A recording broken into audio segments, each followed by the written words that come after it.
antena ny banky dia ny volanay tonga dia nidina tao sao dia sanatria anao toy izay daholo le système bancaire rehetra misy eto amin'ny firenena, manao antsoavan'izay rehetra manana petravolana amin'ny banky zay, izay rehetra mahatsapa ny fahoriana VICM mba hiara-dalana aminay ao anatin'izao fitakiana ataona izao dia misaotra tompoko.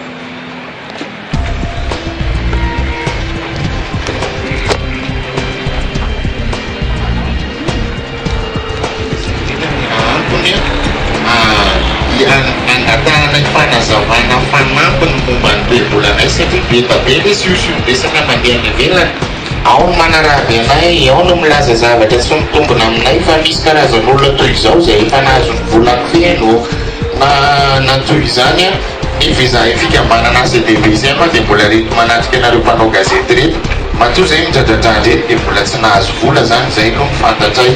Zay ny antony hitakina isan'andro alao isy le mangarahara raha azo atao dia omeo daty marina izahay,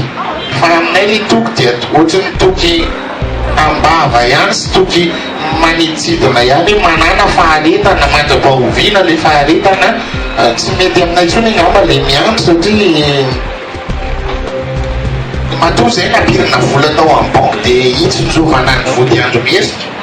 Zay nefa ny amin'izao fotoana izao tsy manana nizaniza ho sarangotona, tsy manana ninninona, ary maro aminay tsy pihako matetika foana hoe maro ao aminay any no tafiditra lalina ao anatin'izao resaka izao satria rehefa nahita lay fandoavana le première sy deuxième tranche le olona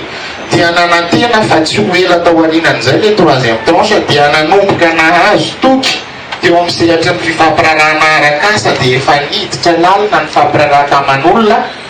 dia efa fanaraka tamin'olona zany hoe amin'izao fotoana izao misy aminay efa ananan'olona trosa nanao émission ana chèque nefa le vola mbola tsy hita hatramin'izao. Zany ndraika rehetra zany risika anay daholo raha mitory aminay anay le olona manambola aminay zay nanantena ny règlement zany angamba nataoko hoe antsipiriany entina nehoana fotsiny hoe tafatery ao tafatery ao anelanelany tonikaka zany zay ACDVCM